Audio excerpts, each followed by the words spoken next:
사실 아무도 안 하더라고요. 이 업계에 계신 분들은 삼성에 관한 위기, 삼성의 위기가 어떤 위기인지를 상당히 심각하다는 걸 알고 있는데 파괴적 혁신이 좀 뭐고 파괴적 혁신이 뭐냐? 불닭볶음면 같은 거라고 했어요. 지금 삼성전자 좀 부활은 그래도 가능할지. 네, 안녕하세요. 염승환 이사입니다. 자, 이번 시간 좀 이렇게 특별한 분 모시고 한번 인터뷰를 해보려고 하는데요. 이게 제목이 정해진 건 아닌데, 이제 저희 채널이 이제 연불리와 함께니까 한번 오늘은 책과 함께 한번 순서를 좀 진행해 보려고 하는데, 제가 최근에 사실 이제 책을 한 권 읽은 게 있는데 너무 이제 내용이 좋기도 했지만 좀 굉장히 충격적이어가지고 제가 읽고 나서, 그러니까 그날 하루에 다 읽었거든요. 그래가지고 또 제가 개인적으로 또 이렇게 방송에서 자주 뵀던 또 기자님이 쓰셨더라고요. 그래가지고 이거 한번 꼭 모셔서 인터뷰 한번 해봐야 되겠다. 그러니까 책만으로는 또 해결 안 되는 부분들이 있어가지고 제가 이제 한번 시간을 내서 한번 좀 모셔봤습니다. 그래서 제 옆에 지금 이 책이거든요. 제가 이제 다 읽어봤는데 삼성전자의 시그널. 네. 2025년 삼성의 운명이 결정된다. 이 책인데 이 책을 쓰신 이제 저자분이시죠. 그 KBS의 서영민 기자님을 지금 옆에 모셔봤습니다. 기자님, 안녕하세요. 안녕하세요. 오랜만에 네, 오랜만에 뵙겠네요. 네. 여기 회사에서 뵙게 될 줄은 생각도 못 했는데, 그래도 지금 기자님 또 모르신 분들도 계실 수 있으니까 한번 간단하게 지금 한번 자기소개 해주시면 감사하겠습니다. 네. 안녕하세요. 저는 KBS에서 다큐멘터리 지금 만들고 있는 서영민 기자입니다. 재정금융 분야에서 오래 취재해 왔고요. 경제 방송도 한번 만들어 봤었고, 그때 염이사님 됐었고, 지금은 다큐멘터리 만드는 부서에서 지금까지 한 5개 다큐멘터리를 만들고 있습니다. 그 다큐 소재인가요? 이것도 삼성전자도? 네, 제가 지난해 처음 이 다큐 부서로 발령받아서 처음 만든 게 삼성이고요.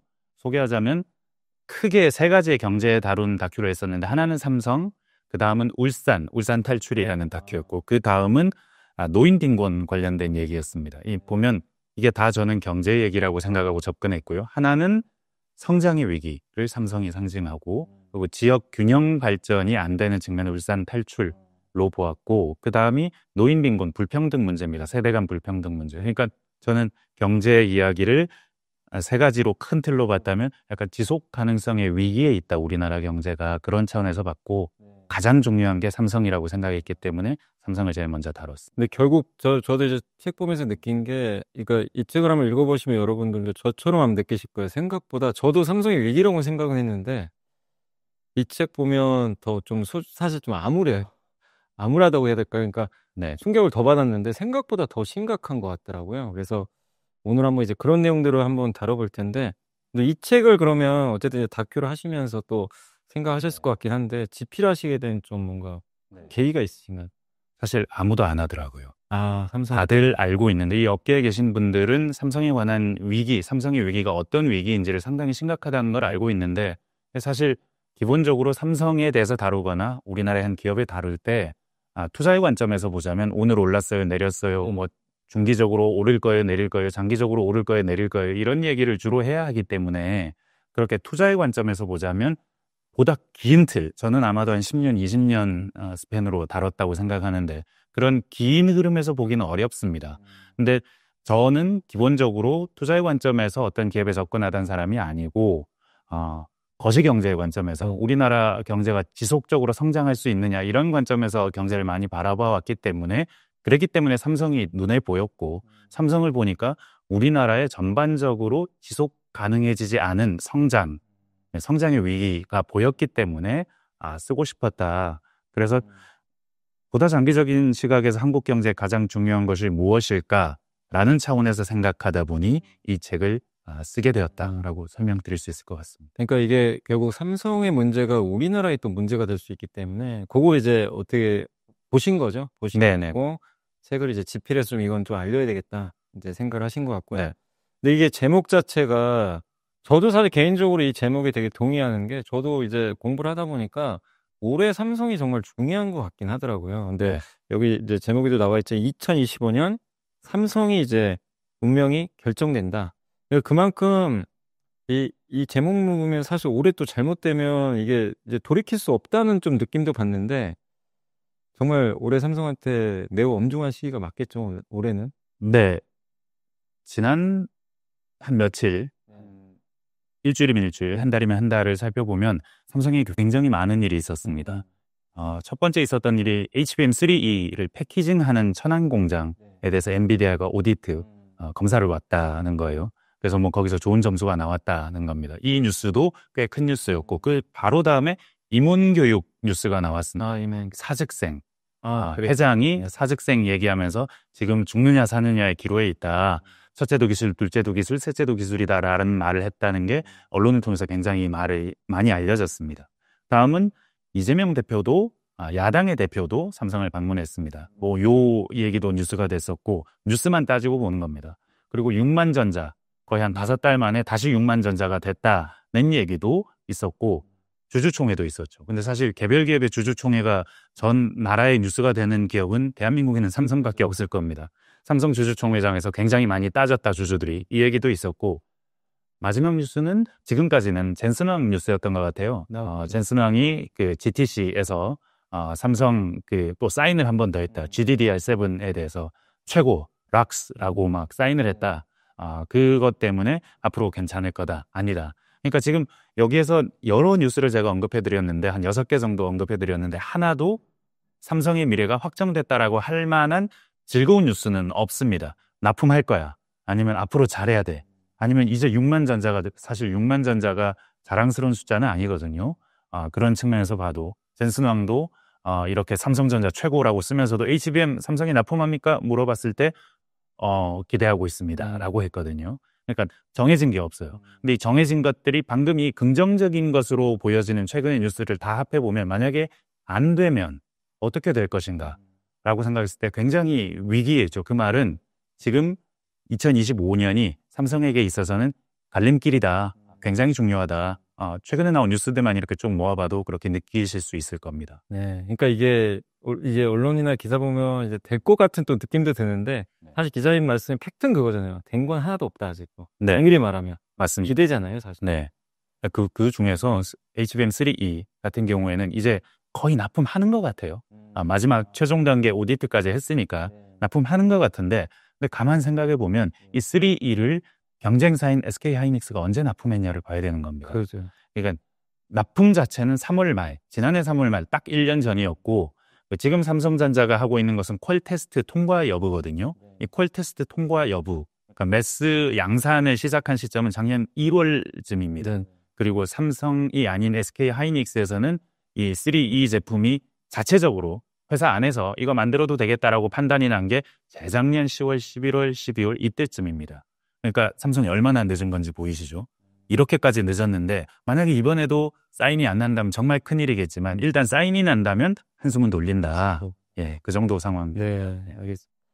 제가 이제 책 보면서 저도 이제 그때 당시에 이제 사과를 몇 번 했었잖아요. 삼성 이제 사과가 여러 번 있었죠. 네. 근데 이제 가장 최근의 사과 중에 하나가 2022년 3월에 이제 게임하다가 발열 나가지고 네. 이제 그 사과가 한 번 있었고 가장 최근에 이제 2024년 10월 두 번째 사과. 근데 이제 뭐 기업이 잘못해서 사과할 수도 있는데 이게 문제가 저도 이제 책 보면서 느낀 게 사과로 지금 이게 그칠 문제가 아니라 진짜 이거 저도 읽어보니까요. 경쟁력이 여지없이 지금 떨어져 있구나. 이게 지금 보통 문제가 아니구나. 그냥 사과해서 저는 또 그런 생각도 했었거든요, 사실. 사과하니까 뭔가 잘못한 걸 알았으니까 바꿔주겠지. 근데 그게 중요한 게 아니라 이 경쟁력의 민낯이 완전히 드러난 것 같더라고요. 그래서 저도 이제 그 내용이 이제 책 보면서 처음 또 충격받았던 내용인데 이 두 번의 사과의 내용. 옛날에 물론 이제 갤럭시 이 노트 이거 한번 폭파된 적도 있었지만 그건 어쨌든 잘 극복을 했잖아요. 네. 근데 최근에 이 두 번의 사과의 내용과 한번 의미 좀 설명해 주시면 좋을 것 같아요. 네. 이 책에서 가장 중요한 메타포라면 메타포로 삼은 게 사과입니다. 삼성이 직접 한 사과를 한번 보자. 2022년 3월의 사과는 말씀하셨듯 GOS와 관련된 사과였습니다. 사실은 그때 주주총회장에서 한종희 부회장이 사과를 했었는데 그때 사과는 저희가 게임 환경 아니면 사용하시는데 불편함 없는 한도 안에서 소프트웨어를 통해서 좀 조정하려고 했는데 결과적으로 잘못한 것 같다. 죄송합니다 했습니다. 근데 사실은 이 프로그램에 사과할 게 아니라 이런 제품을 만들어서 저희가 잘못된 제품을 만들었습니다를 사과했어야 됐던 거죠. 첫 번째는 이 안에 들어간 핵심 부품 CPU라고 할 수 있는 AP입니다. 당시에 퀄컴의 스냅드래곤 1세대 모델이 들어갔었는데 이 1세대 모델이 발열이 심했고 알고 보니까 이 파운드리를 삼성이 했는데요. 그 삼성이 위탁 생산을 했다는 얘기입니다. 이 위탁 생산하는 과정에서 수율도 낮았고 발열도 있었다. 그러니까 잘 못 만들었다는 얘기입니다.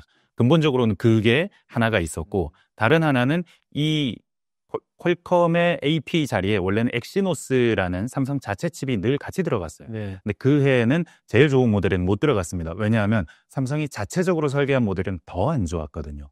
발열이 더 심했거든요. 그 말은 삼성이 설계 능력까지 굉장히 잃어버린 상태에 있었다. 그럴 결과 설계도 잘 안 되고 위탁 생산도 잘 못했고 그래서 갤럭시라는 삼성의 가장 매출이 많은 모바일 부분에서 대표 플래그십 제품의 성능이 별로 안 좋았다. 그러니까 설계, 파운드리, 스마트폰 요 세 개가 위기였던 겁니다. 네. 이 세 개의 위기였는데 그냥 그렇게 프로그램 잘못해서 죄송합니다라고 사과하고 끝났던 거죠. 그 미봉책, 사과가 미봉책이었던 겁니다. 근데 두 번째 사과라고 하는 2024년 지난해 연말의 사과는 DS 부문, 반도체 부문에서 나왔습니다. 전영현 부회장, 새로 부임한 지 얼마 안 되는 부회장이 사과했어요. 사실은 사과할 만한 실적인가 애매합니다. 조 단위의 실적이 났고 삼성 전체적으로 봤을 때도 이 정도 실적이면 숫자 자체는 나쁘지 않았어요. 근데 사과의 내용은 굉장히 처절했습니다. 삼성이 기술에서 본원적인 경쟁력을 잃어버렸다는 사과를 했습니다. 본원적인 경쟁력을 잃어버렸고 빨리 이걸 되찾기 위해 노력하겠다라고 했어요. 네. 무슨 일인가? HBM만의 일일까? 라고 의심하게 된 거죠. 사실 여러분들이 다 알고 있겠지만 HBM 위기는 SK 하이닉스가 그해 연초부터 납품하고 있던 칩을 삼성은 거의 한 1년 넘도록 그때 당시 기준으로 납품을 못하고 있었기 때문에 왜 못하냐 했는데 그 왜 못하냐 하던 설왕설래를 그 사과가 정리해버렸습니다. 저희가 기술적인 경쟁력을 잃어버렸기 때문에 못한 거였습니다라고 사과하게 된 거죠. 그래서 이게 HBM만의 위기도 아니었고 잘 살펴보니까 D램은 삼성의 본진입니다. 지금의 삼성이 있게 한 것이 93년에 세계 첫 1등을 한 뒤에 한 번도 1등을 놓치지 않으면서 쭉 1등을 해온 지금의 삼성이 있게 한 바로 그것이 D램인데 D램을 잘 못 만들고 있는 겁니다. 알고 보니까 2019년 이후로는 삼성이 가장 좋은 D램을 제일 먼저 내놓는 회사가 아니었어요. 마이크론 혹은 SK 하이닉스가 가장 먼저 내놨고 6년 동안 삼성은 1등이 없는 겁니다. 그런 상태가 지속되었고 D램에서의 위기가 HBM으로도 전이되었다. 만약에 이런 식으로 이야기의 흐름을 본다면 정말 근원적인 위기죠. 첫 번째, 두 번째 사과를 합해보니 삼성이 지금 과거의 삼성이 아니다. 근본적으로 굉장한 위기에 있다라는 걸 알게 된 거죠. 네. 그러니까 이게 둘 다 사실 어떻게 보면 반도체인데 네. 하나는 파운드리, 네. 하나는 메모리. 근데 사실 최근 사고가 더 충격적인 것 같아요. 이게 말씀하신 D램이 본진인데 네. 이제 어떻게 보면 본진이 진짜 털려버린 거죠. 어떻게 보면. 네. 이게 좀 충격적인데 근데 이제 23년 하반기에 삼성이 그 HBM에 취재를 하셨다고 이제 책에 이렇게 적혀 있는데 당시 삼성이 이렇게 얘기를 했다고 이제 제가 책 내용을 좀 한번 가져봤거든요. HBM, 그러니까 이게 너무 저도 이 내용이 충격적이었어요. 삼성이 뭐라고 했냐면 HBM이 기술적으로 어려운 게 전혀 아니다. 신기술도 아니고 10년 전부터 우리가 했던 거다. 다만 고객이 당시에 없었기 때문에 근데 최근에 또 AI 산업이 주목받으면서 마치 그냥 운 좋게 수요가 발생한 것 같다.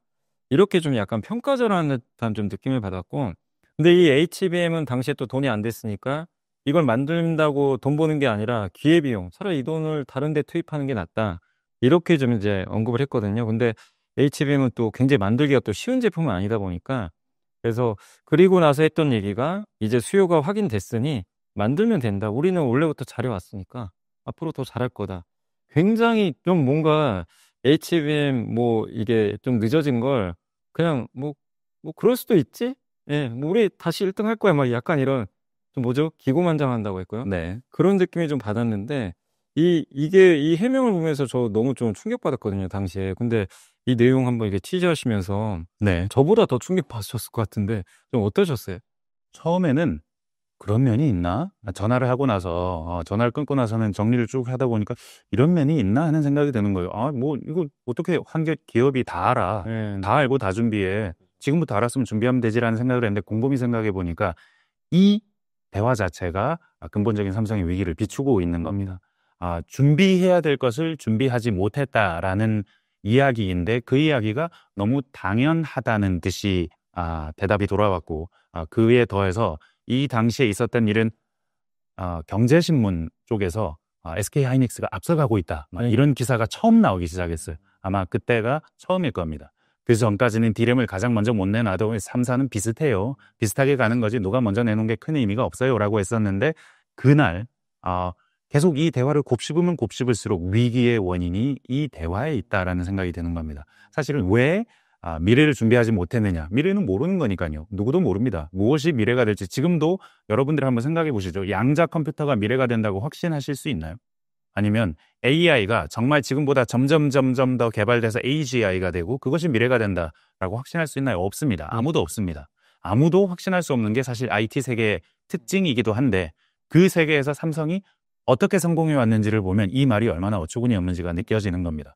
사실 D램 때도 그랬고 플래시 때도 그랬고 LCD 때도 스마트폰 때도 모르는 거였죠. 모르는 거였는데 변화가 일어날 때마다 삼성은 가장 먼저 준비하고 있거나 아니면 변화가 딱 일어났을 때 가장 먼저 따라가는 회사였습니다. 아이폰 때가 그랬고요. 아이폰 때 가장 먼저 따라갔기 때문에 갤럭시가 아이폰과 양대 산맥이 될 수 있었던 거거든요.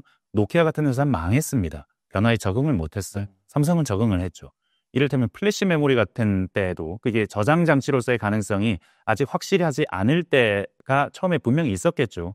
하드디스크가 훨씬 더 용량도 크고 쓰고 지우고 하는 데 있어서 성능도 우월하니까 플래시 메모리라는 게 저장 장치로의 성능으로는 큰 기대할 게 없어 라고 할 때가 분명히 있었어요. 근데 그때 삼성은 아니야 무슨 소리야 노어 방식의 낸드 방식의 이 플래시가 반드시 미래가 돼 두고 봐 라고 하면서 여기 드라이브를 걸었거든요. 왜 걸었느냐 사실은 최근에 삼성 당시의 최고 경영자 분들도 만날 기회가 있었는데 만나서 얘기를 들어보면 삼성은 왜 그게 미래인지 확신할 수 있었느냐 다 해봤기 때문이에요 라고 말합니다. 낸드, 노어, 오어, 엔드 온갖 방식의 플래시 메모리를 다 산에서 다 개발하고 있었고 개발하는 정도가 아니라 모두 다 속속들이 알고 있었고 그래서 어떤 미래가 오면 이게 미래가 된다. 이 제품이다 라는 판단이 서 있었던 거예요. LCD도 마찬가지입니다. 사실은 PDF, 브라운관, 평면 브라운관도 있었어요. 처음에 LCD가 나올 때는. 이때 당시에 LCD는 너무 비쌌고 사실 이게 너무 밝기도 하고 이게 최선인가? 라는 의문도 있었지만 삼성은 시장에서 이 모든 종류의 가능성을 다 팔아봤어요. 다 팔아보고 나니까 이게 다 팔아보고 나니까는 소비자들이 LCD를 제일 원해. 그리고 기술적으로 보니까 LCD의 개발 여력이 더 있어. 우리가 기술로 확인하고 소비자 반응을 통해 확인한 결과 LCD에 하고 LCD에 드라이브를 걸었거든요. 그래서 소니도 무너뜨리고 파나소닉도 무너뜨리고 다 무너뜨리고 1등이 된 거였거든요. 삼성이 지금까지 어떻게 1등이 되느냐. 모든 기술적인 길목을 다 움켜쥐고 있으면서 무엇이 미래야라고 확신할 수 있었기 때문에 그 길로 가장 빠르게 나갈 수 있었던 건데 HBM과 관련해서 무슨 얘기를 하냐면 이게 미래가 될 줄 우리가 알았나요? 우리도 이거 다 알고 있었어요. 10년 전부터 개발해 왔어요. 근데 이게 돈이 안 돼서 잠시 안 하고 있었던 거예요. 요 자체가 근본적으로는 일단 삼성이 기술적으로 모든 길목을 장악하지 못하고 있다는 사실을 보여준 것이고 그리고 수익성을 생각했다는 부분입니다. 사실은 IT 기업이 수익성을 생각하면 골로 간다라는 얘기들을 많이 하세요. 왜 그러느냐?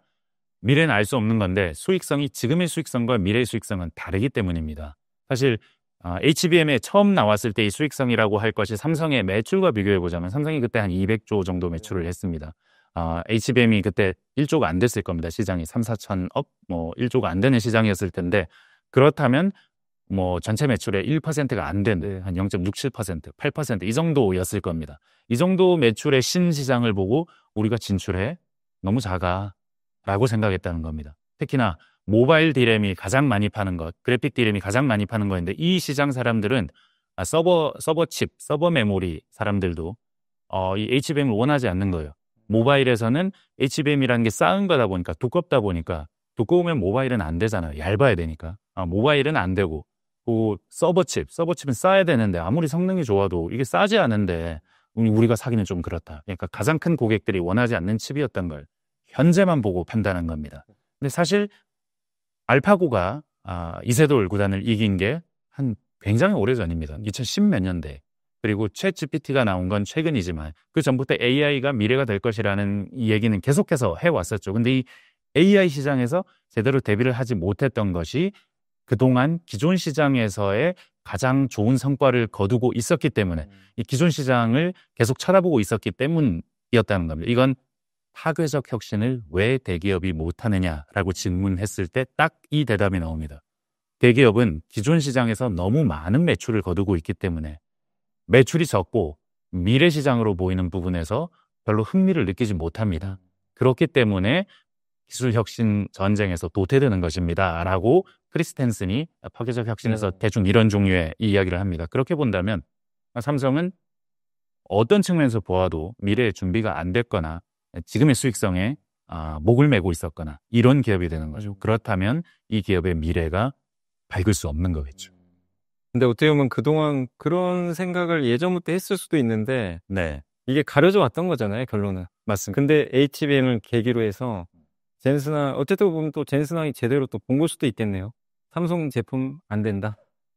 올 초에 설계를 새로 하라고 했죠. 그러니까요. 사실 설계를 새로 하라고 했는데 3E 제품, 기존 설계 제품은 받아준 겁니다. 네. 이 제품도 어느 정도 쓸모는 있겠지만 지금 당장 새로운 어떤 AI 시대에 준비하려면 지금처럼 하면 안 될 걸 하는 메시지를 준 겁니다.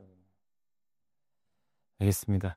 자, 그리고 그 HBM에서, 그러니까 이게 HBM에서 삼성은 이제 이게 D램도 종류가 되게 많잖아요. 네, 근데 이것도 되게 뽑혔던 것 같은데 D램 기술력 원래 저도 삼성이 1인 줄 알았는데 네, 그마저도 하이닉스가 다 역전한 것 같더라고요. HBM뿐만이 아니라 네. 그러니까 SK 하이닉스는 5세대를 쓰고 삼성은 4세대를 쓴다고 하는데 이게 좀 이 부분도 굉장히 큰 차이라고 좀 봐야 되나요? 네, 뭐 쉽게 설명을 드리기 위해서 저는 벽돌의 비유를 많이 합니다. HBM이 이 D램을 이렇게 8단, 12단, 16단 쌓은 거다 보니까 이 하나하나의 벽돌로 얘기를 하자면 이 하나하나의 벽돌은 좋아야겠죠. 이 하나하나의 벽돌이 좋아야 이 합쳐진 HBM도 좋은 거겠죠. 근데 방금 말씀하셨다시피 삼성은 HBM3E 제품에 10나노 때 4세대 모델을 씁니다. A 모델을 씁니다. 1A 맞아. 1A가 1이 10나노 때라는 뜻이고 A가 4세대라는 뜻입니다. 그래서 10나노 때 4세대 모델을 쓰는데 하이닉스는 10나노 때 5세대 모델을 써요. 1B 모델을 씁니다. 그러니까 그 말은 하이닉스가 좀 더 좋은 벽돌을 쓴다는 얘기입니다. 좀 더 발전된 벽돌, 좀 더 성능도 좋고 발열 성능도 상대적으로 더 나은 이 제품을 쓴다는 건데 왜 이렇게 됐느냐? 다양한 이유가 있습니다. 사실은 이 HBM이라는 거 처음 개발할 때 삼성 입장에서는 1A 정도면 충분해라고 생각했을 수도 있고 아니면 1A 제품만 써야 됐을 삼성만의 말하지 못할 이유도 있을 수 있습니다. 이를테면 1B 제품은 설계를 우리가 HBM용으로 하지 못했어. 왜냐하면 D램을 HBM용으로 하려면 훨씬 더 크게 설계해야 되고요. 왜냐하면 그 사이에 그 TSV라고 통과하는 네. 통로, 고속도로라고 비유할 수 있는 통로도 하나 만들어야 되고 구멍도 뚫어야 되고 하니까 좀 더 큽니다. HBM용 D램은. 근데 그 용으로 설계를 못했을 수도 있고 다른 한편은 1B 제품이 제대로 안 나왔을 수도 있습니다. 왜냐하면 사실 처음에 1B 제품을 삼성이 양산할 때 수율이 20-30%밖에 안 됐다. 40-50%밖에 안 됐다. 이런 얘기. 작년 하반기 들어서야 한 60%대로 올라왔다. 지금은 한 70% 이상, 80% 정도 되는 걸로 알고 있습니다. 수율이. 근데 안 좋았던 거죠. 이 제품으로 만들 수가 없었던 겁니다. 수율이 안 좋다는 건 발열이 그만큼 심할 가능성도 높다는 얘기거든요. 잘 못 만든다는 얘기이기 때문에 그랬을 가능성이 제가 보기에는 커 보이는데 여튼 어찌됐건 1B 제품을 3E에는 달지 못한 겁니다. 한 세대 떨어진 걸로 하니까 발열이나 성능이나 모든 면에서 하이닉스에 빚을 수밖에 없었던 거죠. 왜 이렇게 됐느냐. 내부 얘기를 취재해 본 결과를 좀 정리를 해보자면 오래전부터 그랬다. 삼성이 점점 더 미세한 칩으로 내려오면 내려올수록 약간 기술의 한계를 느끼기 시작했다. 그래서 선폭을 그리고 이 선폭을 그린 것을 정확하게 양산하는데 어려움을 겪었다. 그게 10나노 때 들어오면서부터 조금 달라지기 시작했고 10나노 때 X, Y, Z가 1, 2, 3세대고 A가 4세대입니다. 그 Y, Z 정도 오면 이거 계속 갈 수 있나? 라는 얘기를 안에서도 했다는 겁니다. 그 위기를 어떻게 극복했냐? 삼성은 EUV 아실 겁니다. 네. 굉장히 정교한 선을 그릴 수 있는 리소그래피 EUV를 더 많이 레시피 속에 집어넣음으로써 좀 더 정교한 선을 더 좋은 기계로 그림으로써 이 설계의 한계, 어쩌면 공정 양산의 한계를 극복해왔다. 근데 더 이상 못할 것 같은 시점이 왔다라는 얘기를 지금 하는 겁니다. 1A 때도 안 좋았고 1B 때는 수율이 너무 안 좋으니까 뭐가 문제지 하다가 이렇게 되었다라는 거죠. 그렇게 본다면 분명히 기술의 근원적 의의가 있는 겁니다. 근데 이게 지금 이제 들리는 뉴스를 보면 네. 삼성이 올해 좀 중형을 원C죠. 이제 최신 6세대죠, 이거는. 네. 이제 그 하이닉스도 분명히 있겠지만 여기에 지금 삼성이 승부를 이제 걸어버린 것 같은데 네. 지금 말씀하신 얘기 들으면 이게 원C도 쉽지가 않을 것 같은데요. 이게 지금 현재 원C가 삼성 배반에 있느냐라고 예. 질문을 던져봐야 됩니다. SK 배반에는 있습니다. SK는 지금 이미 매스코얼 직전 단계 아니면 매스코얼에 지금 들어가 있는 단계일 거예요. 그러니까 대량 양산이 가능한 단계라는 겁니다. 수율도 잡았고 발열도 충분히 확인됐고, 왜냐하면 원C를 하이닉스가 제일 먼저 개발했거든요. 삼성전자도 원C를 개발을 했고 양산 단계에 있다고 얘기를 하는데 언제 양산하는지에 대한 그 로드맵이 아직은 아주 투명하게 나와 있지는 않아요. 그 말은 삼성은 이 원C 공정에서도 하이닉스보다 상당히 느리다 지금. 그리고 지금 현재 양산이 가능한 단계다라고 말하기 어렵다. 근데 이걸 가지고 지금 새 단계 칩도 그리고 HBM용 칩도 하겠다는 거거든요. 할 수 있을 가능성이 있죠. 당연히 A, 1B까지 온 회사도 거의 없으니까. 그렇기 때문에 원C로도 만들 가능성이 없다고 할 수 없으나 지금 당장 하이닉스는 있는 제품을 양산하려고 하고 있는데 삼성은 없는 제품을 가지고 미래를 만들려고 하고 있다. 전사적으로 뛰어들어야 할 시점이고 아직은 없다. 이렇게 말했었어요. 그 이재용 회장의 그 사직생이 네. 그냥 한 말이 아니라 진짜 지금 삼성이 위기다. 네. 라는 걸 그대로 좀 보여주는 것 같고요. 네. 그런데 이제 좀 사실 삼성은 이제 아까도 말씀해주셨지만 과거 그 어떤 기업보다 기술에선 정말 기술의 삼성. 네. 이건희 회장이 했던 얘기들도 많이 기억은 나는데 근데 사실 이게 무호의 법칙 아마 반도체 공부하신 분들 많이 아실 거예요. 일정 기간이 지나면 반도체의 집적도 이제 미세화 정도가 2배가 된다. 뭐 이렇게 좀 나와 있는데 학습 곡선은 또 만들면 만들수록 더 잘 만든다. 이게 삼성한테는 그동안 통했던 내용 같거든요. 네. 그래서 1등을 했던 건데 이제는 이게 삼성한테는 지금 이제 더 이상 안 통하는 건가요? 혹시 이게 취재를 해보신 결과 네. 이유가 있나요?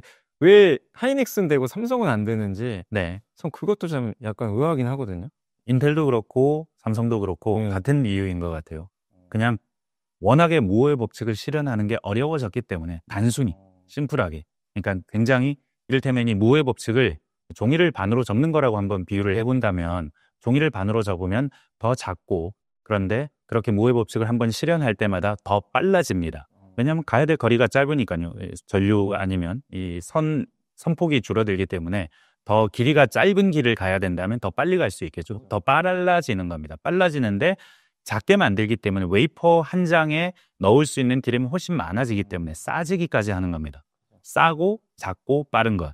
그게 모호의 법칙이 보장하는 세계예요. 그래서 이걸 모호의 법칙을 사람들이 이 일정 기간이 지나면 밀도가 2배가 된다. 이걸 강조하면서 말씀하시기를 좋아하는데 전 다르게 보시면 좋겠다고 생각합니다. 제가 접촉해본 전문가들과 얘기를 해보면 모호의 법칙을 경제적인 예언으로 생각하면 좋다는 겁니다. 전 세대보다 더 좋은 칩을 만들어내면 그 기업은 살아남습니다. 라고 풀이해보라는 겁니다. 그러면 이해가 된다는 겁니다.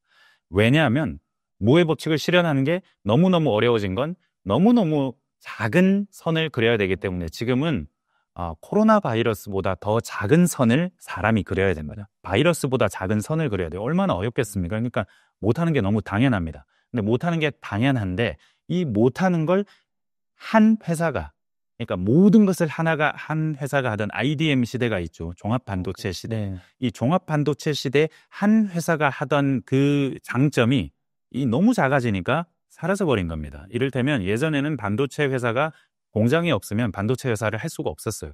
엄청 돈을 많이 써야 되고 자기 영업 비밀도 들어있는 건데 이걸 남한테 줄 수도 없고 그러니까 옛날에는 사나이라면 팹이 있어야지 라는 얘기를 하던 굉장히 유명한 제리 샌더스라는 그런 사람도 있었던 겁니다. 근데 그 시대에는 팹이 있어야 되고 팹이 있을 때 더 빨리 그 다음 공정으로 갈 수 있었어요. 먼저 테스트해 볼 수 있고 기술을 유출 걱정도 없이 갈 수 있으니까. 근데 너무 작은 걸 하다 보니까 이게 너무 어려워지는 겁니다. 인텔을 예를 들어 보면 인텔이 어느 순간 그 코어 하나를 더 작게 만드는데 어려움을 겪으니까 코어 2개를 듀얼 코어, 쿼드 코어. 그러니까 코어가 8개, 16개 이렇게 된다는 얘기 들어보셨을 거예요. 한 코어는 성능 향상이 제한적인데 이렇게 여러 개를 배치하니까 성능 향상이 꽤 있는 겁니다. 그러니까 그 방향으로 아키텍처 방면으로도 더 작게 만드는 한 번, 그다음에 아키텍처를 좀 개선하는 한 번, 이런 식으로 점점 더 성능 개선을 해온 겁니다. 사실 그전에 인텔이 매년 새 칩을 내놨기 때문에 IT 회사들은 인텔 칩을 사면 됐는데 어느 순간 인텔이 점점 느려지고 한 번은 코어를, 한 번은 아키텍처를 이렇게 개선함으로써 점점점 느려지긴 하지만 겨우겨우 어떻게 성능 향상을 해왔는데 이게 만족스럽지 않은 겁니다. 회사들은. 이를테면 애플 같은 회사들은 언제까지 인텔한테 의존해야 되지? 인텔이 저렇게 못하고 있는데 만들기 어렵다는데, 근데 인텔은 다 집어넣으니까 저렇게 어렵지만 나는 모바일 아니면은 노트북에 최적화된 칩만 있으면 되는데 나는 이렇게 설계하면 될 것 같은데, 근데 이렇게 설계하면 된다는 아이디어는 있지만 만들 수가 없었던 거죠. 근데 그걸 해결해 준 회사가 나왔지 않습니까? TSMC라는 회사가 나온 겁니다. 그러니까 인텔이 혼자서는 하기 너무 힘들어진 일을 각각의 IT 회사들이, 이 애플만 이런 생각을 한 게 아닙니다. 아마존도, 엔비디아도, 온갖 모든 자기 업계를 선도하던 회사들은 빨리 새 칩을 만들어내야 되니까, 만들어내지 않으면 도태되니까, 없어지니까, 무호의 법칙을 실현해야 되니까, 여튼 무슨 수를 써서든 이걸 만들겠다고 생각했고, 이게 설계만 하고 제조는 더 잘하는 회사가 따로 있었던 겁니다. 그러니까 제조라는 건 돈이 많이 들고, 그리고 그만의 노하우가 필요한데, 이 만드는 노하우에 있어서는 어느 순간 TSMC가 인텔을 앞섰던 거죠. 그러다 보니까 설계와 제조가 나뉘는 새로운 종류의 비즈니스 모델이 등장했고, 이걸 파운드리 모델이라고 사람들이 부르고, 이게 혁신의 플랫폼이 된 겁니다. 인텔은 그렇게 도태했습니다. 근데 삼성은 어떻게 됐느냐? 삼성은 그래도 할만했어요. D램에는 경쟁자가 없습니다. 3개 회사만 남아있거든요. 과점하는 체제였기 때문에 그래도 어떻게 끌고 올 수 있었는데 어느 순간 안 되는 겁니다.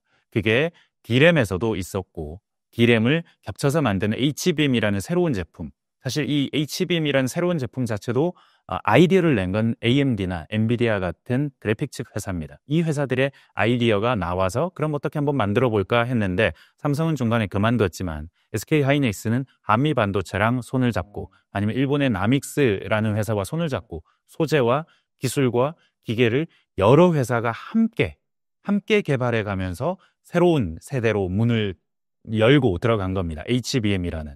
근데 이 HBM이라는 것에 삼성이 왜 못했느냐? 혼자 하려고 했다라는 측면, 그리고 내가 기술에서 가장 앞서 있다는 자만, 그리고 동시에 위기가 왔다라는 사실을 명확하게 인지하지 못했거나 인정하고 싶지 않았던 측면이 있는 겁니다. 근데 사실 어찌 보면 HBM이라는 것이 모의 법칙을 온전히 실현한 것인가 의문의 여지는 분명히 있습니다. 이게 과정이라는 거죠. AI가 AGI로 가는 과정이듯이 HBM이라는 것도 가만 살펴보시면 이게 더 빠르긴 합니다. 그리고 더 성능이 좋긴 하고, 근데 비싸요. 커요. 근데 사실 모의 법칙이 보장하는 세계는 더 작고 더 빠르고 더 싼 것의 세계거든요. 근데 HBM은 분명히 더 비쌉니다. 더 작지도 않습니다. 그 말은 기술적으로 아니면 앞으로의 미래라는 것은 HBM에서 머물러 있는 건 아닐 것 같다는 생각이 드는 겁니다. 그건 모의 법칙이 보장하는 세계입니다. 점점 더 작고 빠르고 싼 것의 세계로 가고 있는 거죠. 사실 딥시크라는 것도 HBM이 만들어준 이 엔비디아 칩의 세계가 영원하지 않을 거라는 걸 보여주는 하나의 상황이죠. 그러니까 앞으로 더 가야 할 길은 많고, 그렇기 때문에 앞으로 더 도전을 잘해서 성공한다면 지금의 위기를 극복할 수도 있지 않을까 하는 생각까지도 어느 정도는 하게 되는 게 무호의 법칙으로 살펴보는 세계, 그리고 삼성전자의 위기, 이런 것이라고 할 수 있겠습니다. 네. 참 아까 말씀을 좀 인상 깊었던 게, 참 하이닉스는 어쨌든 좀 당시에 사실 증권가에서 이거 부도나는 거 아닌가 그 얘기까지도 좀 위기였거든요. 네. 근데 말씀하신 것처럼 어쨌든 협력 관계를 잘 구축해가지고 네. 위기를 이제 정면 돌파를 했는데, 삼성이 결국 좀 어떻게 보면 좀 자만한 결과고 너무 좀 혼자 하려고 했던 게, 네. 그게 좀 패착이 아니었나 하는 생각이 좀 다시 한번 들었고요. 네. 그리고 이제 삼성전자 뭐 계속 이제 그 과거부터 이제 시장 선도하던 그 트렌디한 기업이라고 책에도 좀 적어주셨고, 아까도 얘기해 주셨지만 LCD 나왔을 때, 스마트폰 나왔을 때 어쨌든 경쟁사들은 다 망하는데 삼성이 손대면 망한 게 없어요. 다 1등 해버렸어요. 사실 그것도 되게 네. 좀 놀라웠는데, 근데 지금으로선 좀 상상이 좀 안 되는 좀 부분도 있지만 어쨌든 이제 삼성이 계속해서 시장을 선도했었고, 근데 왜 지금은 그러지 못하고 있나? 이게 사실 이건희 경영에 보면 끝없이 위기를 만들어라, 이런 이제 그 말씀도 하신 것처럼 이게 삼성한테 이제 더 이상 삼성 내부에 뭐가 인적 구성이 변해서 그런 건지, 이게 이제 더 이상 통하지 않는 지금 시대로 바뀐 건가요? 일단 지금의 삼성이 그때 삼성과 다르긴 한 것 같아. 그때 성공할 때, 잘 나갈 때 그 분들을 만나보면 삼성은 뭔가 하는 회사였습니다. 뭔가 하는 사람을 우대해주는 회사였고, 어떤 사람이 리더가 되느냐? 자기 분야에서 제일 잘하던 사람이 리더가 되고, 그 리더 중에서도 제일 잘하던 사람이 리더가 되고, 그리고 차곡차곡 리더를 성장시키고 그 리더를 개발시키던 회사였는데, 지금은 안 그런 것 같다는 얘기. 삼모원이라는 얘기 많이 하잖아요. 삼성 공무원. 나는 그냥 회사는 회사고 돈은 많이 주니까 그냥 여기 다니면서 내 삶은 다른 데서 찾을 거야. 아니면 일에 있어서는 딱 9 to 6, 요 정도만 하고 내 삶의 본질은 딴 데서 찾을 거야. 뭐 이런 얘기를 하는 사람들이 많다는 거. 동시에 삼성 안에서 가장 뛰어난 사람이 리더가 되느냐. 그리고 리더는 이 회사의 가장 기술적인 소홀성을 확보하기 위해 노력하는 사람이냐. 아니면 임원이라는 분들이 지금 내 임기가 1, 2년이니까 이 임기 내에서 내 밑에서 나쁜 소식이 나를 통해서 위로 올라가면 내가 무능한 게 되니까 이 소식은 전하지 않을 거야. 그리고 좋은 소식만 전하고 다 된다는 얘기만 할 거야. 라는 사람이 리더이냐. 이런 거에 대해서 의문을 많이 가지고 계세요, 지금은. 그러니까 뭔가 인적 구성이 다른 건 틀림없습니다. 근데 삼성이 왜 지금 이렇게 되었느냐라고 질문을 던질 때 사실 인적 구성 자체는 변한 건 그러니까 뛰어난 인재냐 아니냐의 차원에서 보자면 크게 변한 건 없다는 거죠. 대한민국에서 공대에 나와서 가장 뛰어난 사람들이 삼성 가고 지금도 우리나라에서 수많은 반도체 관련 기업이 있지만 이 반도체 관련 기업들, 특히 외국계 기업들의 한국 지사, ASML이나 뭐 다른 람이나 뭐 이런 회사들에서도 다 여기서 좀 뛰어나면 경력직으로 삼성으로 SK하이닉스로 이전하려고 하거든요. 넘어가려고 하거든요. 그러니까 여전히 지금도 이 업계에서 삼성이 기술적인 소홀성을 유지하지 못할 특별한 이유가 있느냐? 그렇지는 않습니다. 근데 왜 그럴까? 파운드리에서의 실패, 그게 왜 일어났는지를 과거의 성공과 제가 지금도 조금 말씀드리긴 했지만 과거의 성공만 비교해 보자는 거죠. 과거에 플래시 메모리 어떻게 성공했느냐? 그러니까 새로운 성장 산업이 보였을 때 삼성이 어떻게 했느냐? 플래시, LCD, 스마트폰, 그리고 파운드리. 파운드리는 뭐가 달랐길래 앞에 이 세 개와 달리 실패했느냐? 말씀드렸지만 플래시가 시장에 새로 나왔을 때 삼성은 모든 기술적인 발전의 길목을 다 지켜보면서 그 안에 모든 연구팀이 그 하나하나의 가능성을 다 살펴보면서 무엇이 미래에 이런 미래가 나타났을 경우에 우리는 요 제품을 밀 거야 라고 하는 계획이 다 서 있었던 거죠. LCD 역시 마찬가지라고 말씀드렸습니다. 평면 브라운관으로 소니가 여전히 세계 1등을 할 때예요. 파나소닉이 PDP가 훨씬 더 좋은 대안이라고 말할 때예요. 그때 삼성이 왜 LCD라고 했느냐? 다 해봤더니 시장에서 일단 LCD를 제일 좋아하고 LCD의 기술적으로 혁신의 가능성이 있고 특히 LCD가 반도체와 만드는 공정이 매우 유사합니다. 그러다 보니까 이 LCD를 내가 잘할 수 있을 것 같아라는 확신도 있었고 강력하게 드라이브를 건 거였거든요.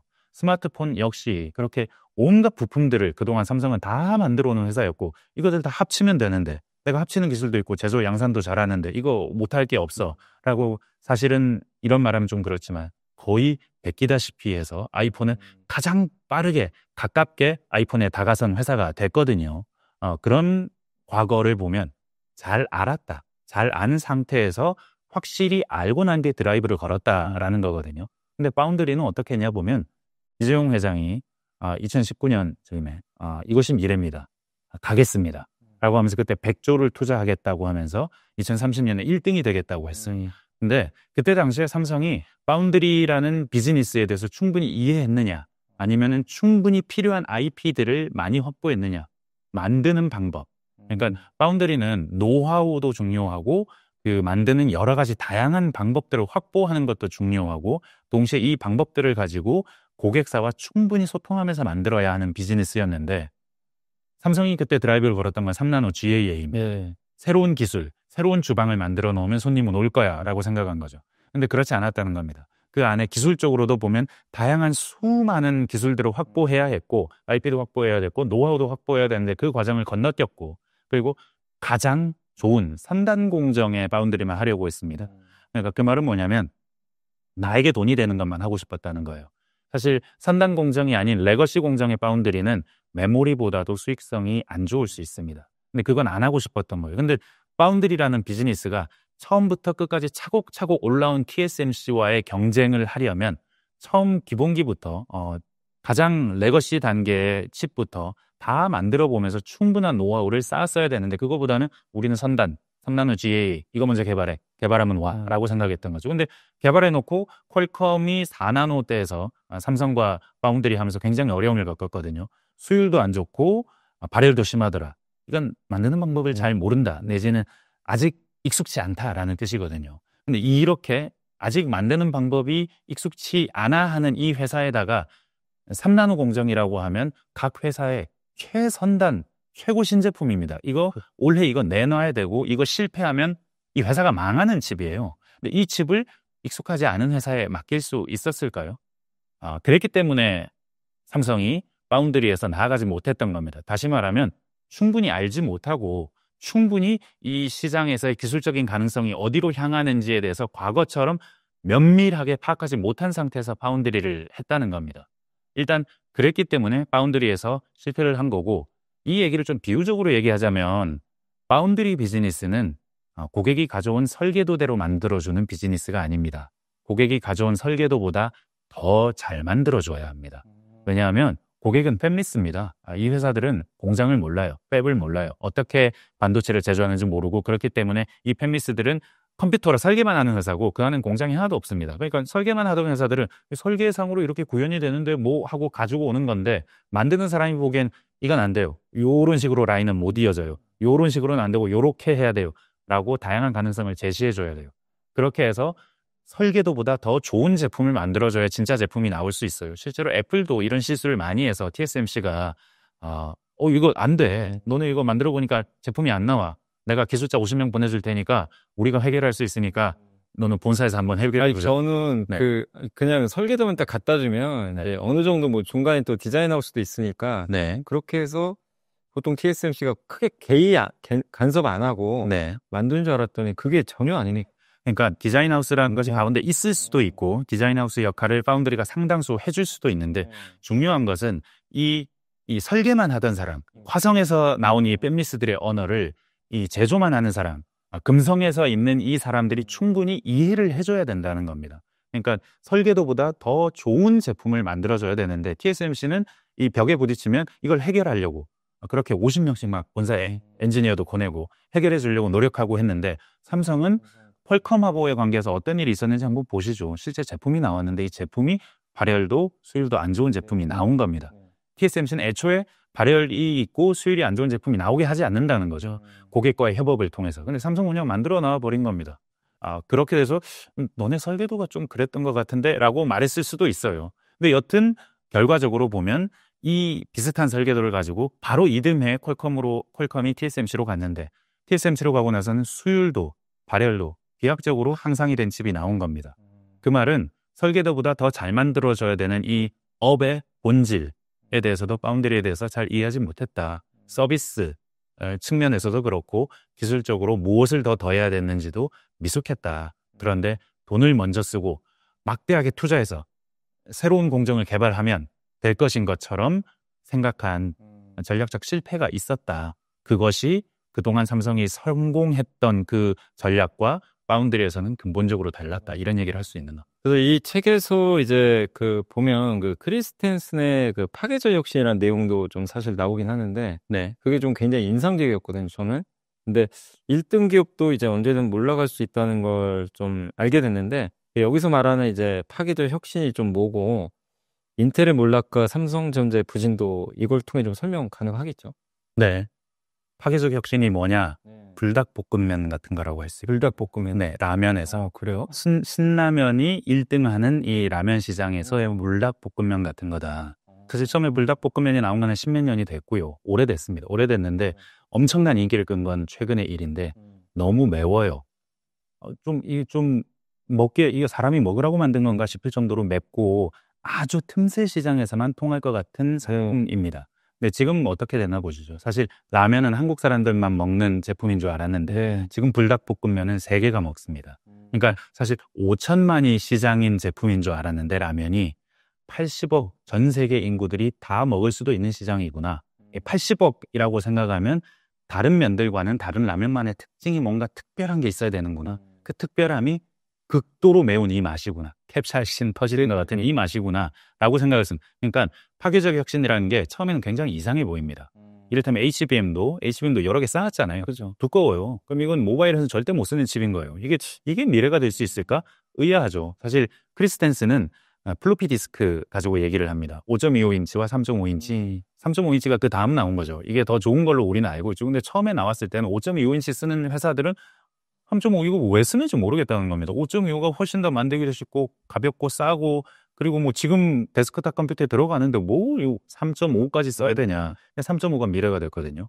더 작고 더 계속 개발해 보니까 이것도 좀 싸게 만들 방법도 있고 그냥 작기 때문에 랩탑 같은 데도 들어갈 수 있고 플래시 메모리도 마찬가지입니다. 이것도 만약에 파괴적 혁신이라고 부른다면 HDD, 하드디스크는 훨씬 더 용량도 크고 당시 기준으로는 용량도 훨씬 크고 썼다가 지웠다가 하는 쓰고 지울 수 있는 이 횟수가 플래시 메모리에 비해서는 훨씬 많았어요. 그러니까 이게 기술적으로도 우월한 제품 같아 보이고 플래시는 이게 좀 작기는 한데 그걸 좀 쓰고 지우는 횟수도 좀 적고 비싸고 이거 어떻게 미래가 되라고 생각했는데 미래가 되는 겁니다. 왜냐하면 더 작다는 것 그리고 이걸로 좀 더 기술을 개발해 보니까는 원가가 계속해서 내려간다는 것 요것에서 미래가 발견된 거거든요. 특히 아이팟 나노가 나오면서 하드디스크로는 그렇게 작은 걸 절대로 만들 수가 없지 않습니까? 뮤직 플레이어를. 근데 이 작은 게 있으니까 그렇게 혁신적인 모바일 기기를 만들 수 있다는 걸 알게 된 겁니다. 그렇게 해서 시장이 새롭게 열리고 시장이 열리고 나면 이것이 주류가 되고 기존 시장은 완전히 잊혀져 버리고 이런 관계에 있었다는 겁니다. 근데 파괴적 혁신이라는 게 처음에는 이렇게 작다 보니까 좀 전에도 설명드렸다시피 이 규모가 작다 보니까 기존의 시장에서 큰 회사들은 작아 보이고 미래가 아닌 것 같아 보이기도 하고 지금 내 시장의 클라이언트들이 원하지 않기도 하고 그러니까 열심히 내가 잘하는 분야에서 노력하면 할수록 이 파괴적 혁신은 별게 아닌 것처럼 보일 수밖에 없는 겁니다.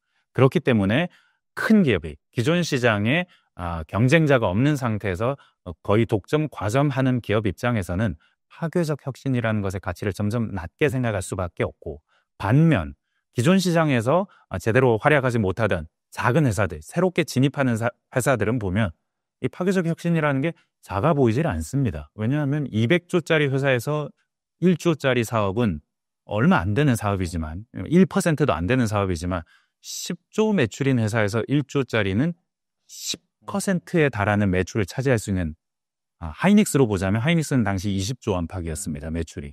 20조 안팎인 회사에서는 HBM이라는 것이 5% 안팎의 매출이 될 수도 있고 잘하면 더 클 수도 있고 부가가치도 높고 해볼 만한 사업이 되는 겁니다. 근본적으로 큰 회사와 작은 회사의 인센티브가 달라질 수밖에 없고 그래서 자연스럽게 큰 회사들이 이 새로운 시장에서는 뒤처질 수밖에 없는 것이 파괴적 혁신의 속성이다. 이렇게 설명하거든요. 그런 측면에서 보면 뼈아픈 측면이 있습니다.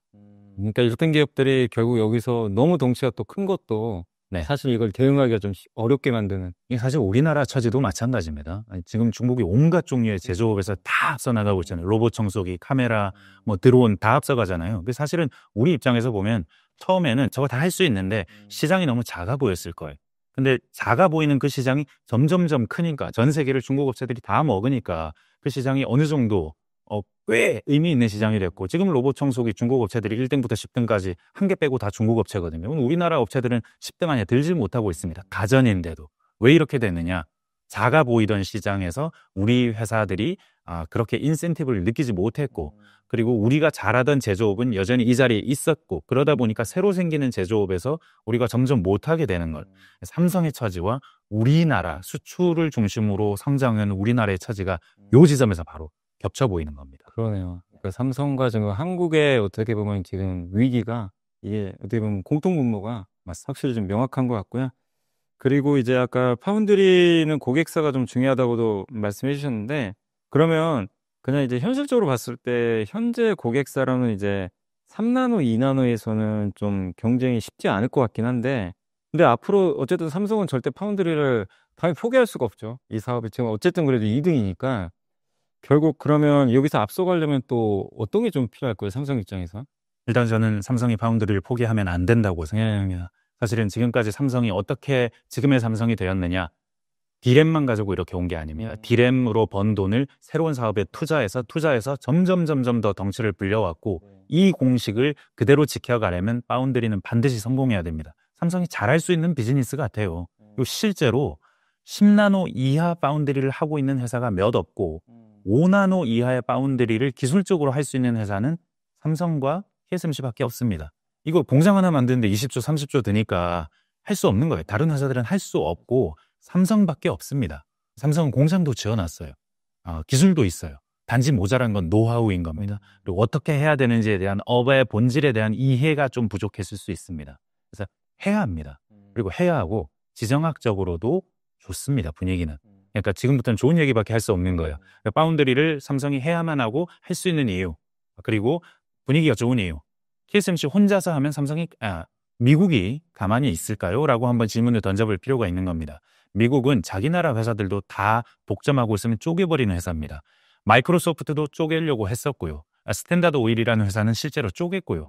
독점하면 무조건 쪼개서 그렇게 해서 시장에서 경쟁이 있게 만들고 경쟁으로 인해서 소비자가 좀 더 많은 이익을 거두게 만드는, 그게 자본주의의 본질이라고 생각하는 나라고, 그 생각은 변하지 않습니다. 미국이 독점을 통해서 더 나은 세계로 갈 수 있다고 믿는 나라가 아닙니다. 그렇다고 본다면 TSMC에 지금은 극도로 의존하지만 궁극적으로 그리는 그림은 TSMC 아닌 회사도 할 수 있는, 이를테면 인텔 같은 회사도 바운드리를 할 수 있는, 그리고 동시에 삼성이라는 회사도 미국 땅에 와서 이걸 해줄 수 있다면 하게 열심히 도와줄 수 있는 의도 같은 것은 충분한 나라라고 생각이 듭니다. 실제로도 그렇고요.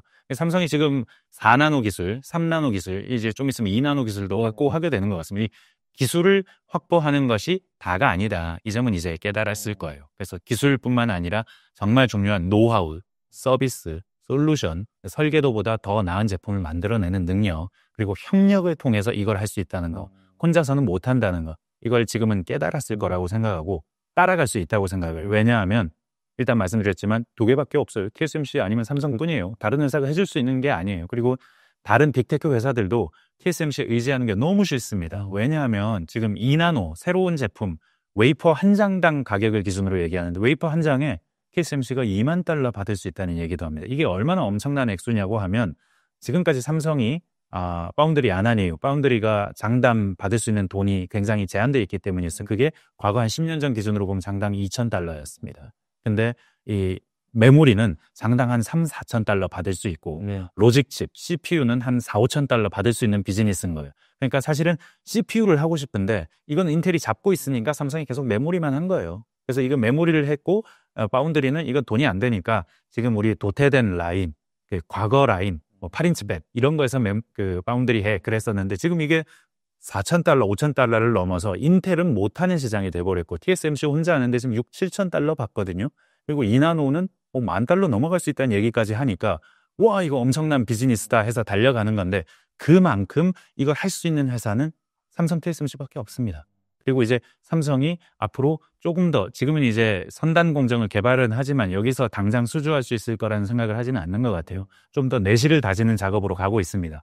이렇게 내실을 다져서 좀 7나노도 좀 더 잘하고 5나노, 4나노도 좀 더 잘하고 3나노도 수율이 이렇게 올라온 걸 보여주면 요런 쪽에서 먼저 고객을 좀 더 확보해서 점유율을 조금씩 늘려가면서 기회를 보고 있다가, 삼성이 늘 그랬던 것처럼 기회를 보고 있다가 기회를 보기 위해서 기술을 좀 더 준비해 두었다가 그 준비해둔 기술을 바탕으로 기회가 생겼을 때 치고 나갈 수 있는, 그러니까 과거의 전략으로 돌아가서 실패를 만회할 수 있는 시간이 제 생각에는 1, 2년 안에 올 것 같지는 않고요. 다른 분들 말씀 들어봐도 2, 3년, 빠르게 보시는 분들은 2, 3년 안에 그런 기회가 올 수 있다. 아니면 5년에서 10년 주기로 본다면 반드시 온다. 그 기회는 반드시 잡아야 한다. 이번엔 실패했지만. 이렇게 얘기하시는 분들도 많았습니다. 결국 지금 삼성이 제가 봤을 때도 이 내용을 모를 것 같지는 않아요. 자기네들의 실수가 뭔지 이제 알 텐데, 얼마 전에 기사 보니까 4나노도 수율이 많이 올라왔다, 막 이런 내용도 있는 것처럼 기술은 조금씩 잡혀가는 것 같아요. 그래서 그 뼈아팠던 이제 고객과의 좀 어떤 이런 대응이라든가 그런 것들만 또 잘 한다면, 그래서 혹시 이제 삼성전자 주주분들도 파운드리 아마 다들 이제 자포자기 하셨을 거예요, 사실은. 너무 안 되다 보니까 그냥 이제 메모리만 많이 보실 것 같은데, 물론 시간은 좀 걸리겠지만 한번 파운드리도 좀 응원을 해주시는 것도 좀 필요할 것 같습니다. 그리고 이제 마지막 질문인데요. 그 책에서 어쨌든 이제 마지막 쪽에 가면 삼성전자 좀 꾸짖는 장면도 좀 제가 좀 그렇게 느꼈거든요. 그러니까 몰락을 그렇게 좀 단계별로 적어주셨는데 1단계 아까도 좀 말씀해 주셨지만 기고만장해지고 2단계는 원칙 없이 더 많은 욕심내고 3단계는 이 문제를 어쨌든 이제 인식하고 있는지 그것도 이제 못하는 것 같고 그런 내용으로 좀 집어주셨는데 삼성전자 이제 그냥 그 무너진 게 아니라 결국 삼성전자 스스로의 문제가 있었기 때문에 지금 위태로워졌다는 걸 좀 느꼈거든요. 근데 일단 25년도 지금 이제 1분기 지났잖아요. 이제 25년도를 보면 이제 얼마 안 남았는데 기자님 보시기에는 그래도 지금 삼성전자 좀 부활은 그래도 가능할지 좀 네. 어떻게 좀 생각하실지 궁금합니다. 일단 메모리에서 뒤처졌지만 네. 근데 떨어졌지만 분명히 쫓아갈 수 있다. 왜냐하면 여기도 세 회사밖에 없는 네. 과점 상태인 비즈니스입니다. 근데 이 과점 상태인 비즈니스에서 살짝 떨어졌지만 그럼에도 불구하고 기술적으로 떨어졌다는 거지 점유율은 여전히 1등입니다. 가장 많은 돈을 버는 것은 하이닉스지만 여전히 점유율은 1등이에요. 그러니까 네. 아직까지 충분히 여력이 있고 그리고 아직도 점유율 1이기 때문에 시간이 지금 기술적으로 약간 뒤져졌다 해도 시간을 조금은 두고 도전할 수 있는 상황임. 너무너무 급해서 막 지금 당장 숨이 넘어가는 상태가 아닌 겁니다. 네. 그러니까 지금 현재 돈도 벌고 있고 점유율도 1이니까 과점 상태이기 때문에 조금은 안정적인 버퍼가 아직은 있다. 그러니까 지금부터 조금씩 쫓아간다면 D램도 조금 더 빨리 기술적인 수월성을 확보한다면 D램 부문은 어느 정도 빨리 성과가 날 수도 있다. 특히 전영현 부회장이 D램 설계 쪽으로 네. 하시던 분이기 때문에 그래서 앞으로 삼성이 D램에서 얼마나 빨리 쫓아가거나 아니면 가장 먼저 새로운 제품을 내놓거나 HBM을 좀 더 타사보다 잘 만든다라는 이야기가 나온다면 그 언론을 통해 틀림없이 나올 겁니다. 그런 얘기들은 반드시 나오게 돼 있으니까요. 그렇다면 좋은 신호이고 그걸 바탕으로 본진이 다시 굳건해진 다음에 다시 파운드리라는 신성장 사업으로 다시 가야 되는 거죠. 저는 이것이 공식이라고 생각하고 사실 원칙 없이 확장했다고 한다는 것이 바로 파운드리에서의 얘기입니다. 지금까지 성공했던 원칙이 있었고 비결이 있었는데 그 비결을 그대로 실현하는데 미흡했다. 그러니까 돈을 먼저 투자해서 새로운 주방을 만들어 놓으면 고객이 올 거라고 생각했다라는 것이 이 업에 대한 이해가 부족했다는 건데 그건 틀림없이 자만에서 오는 걸 겁니다. 우리는 반도체를 가장 잘 만드는 회사고 만드는 측면에 있어서는 TSMC보다도 우리가 잘할 수 있어라고 잘할 가능성은 있죠. 다만 어떻게 하면 더 잘해야 되는지에 대한 면밀히 준비를 하지 않았던 거 자만했기 때문입니다. 자만했기 때문이고 원칙 없이 확장했기 때문이고 다른 한편으로 보자면 위기를 무시했기 때문입니다. 그래서 2022년 GOS 파동 때 GOS가 의미하는 것이 우리의 기술적인 위기다라는 점을 그때 좀 더 명확하게 설명하고 그리고 좀 더 명확하게 우리가 이걸 못했으니까 도전할 거예요. 그러니까 프로그램을 잘못했어요가 아니라 우리가 기술에 좀 위기에 있는 것 같아요. 정진하겠습니다 라고 말했다면 어땠을까? 그랬다면 작년에 그 뼈아픈 정말 기술의 본원적 위기에 있다는 사과를 하지 않지 않았을까 하는 생각이 드는 거거든요. 근데 다행인 점은 작년에도 사과를 했고 올 초에도 지금 벌써 이재용 회장이 위기에 있다. 첫째도 둘째도 기술 이라고 말하면서 채찍질을 다시 시작하고 있기 때문에 어느 정도 이걸 이해하고 있다 삼성이. 그래서 다시 정진해서 나가려고 하고 있다. 이 측면이 긍정적이다. 다만 방금 말씀드렸던 자만, 원칙 없는 확장, 위기 무시 이 실패가 큰 기업이 더 안 좋은 상태로 가는 그래서 사그라지고 마는 짐 콜린스 이론입니다. 1, 2, 3, 4, 5단계 단초가 된다.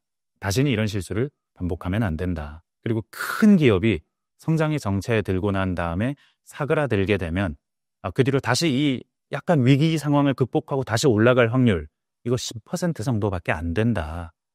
역사적으로 통계적으로 그렇다. 그러니까 지금부터는 정말 절체절명이고 이게 대한민국의 성장 위기와도 직결되기 때문에 삼성도 극복해야 되고 우리도 이걸 극복해야 된다. 이렇게 말씀드리고 싶습니다. 네.